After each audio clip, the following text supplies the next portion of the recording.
بسم الله الرحمن الرحيم، والصلاة والسلام على سيدنا محمد عليه أفضل الصلاة والسلام. ازيكم يا حلوين؟ عاملين ايه؟ جايلكم النهاردة باللون التحفة اللي انتوا شايفينه ده، بقماش ساتين وقماش قطيفة وتفصيلات مختلفة. يا رب تعجبكم. ايه رأيكم في التفصيلة الحلوة دي لما تكون راحة مناسبة وتعمليها شكلها شيك وحلو؟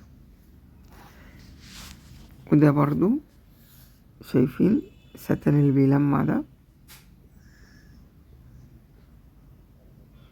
حلو خالص والله، عجباني خالص. والتطريز بيبقى على الفستان كمان بيديله أناقة كده وشغل حلو. وكمان الحزام، شفتوا الحزام بيخلي فيه تنسيق كده في الجسم، بيبقى تحفة بصراحة. شايفين الجمال؟ وهنا برضو الطل أو الشيفون، ساعات بيبقى شيفون وساعات بيبقى طل، لما يتعمل فوق الفستان كده بجميل. شايفين الشيفون ده ومع التطريز اللي عليه وهو ستان، تحفة بصراحة، جميل قوي.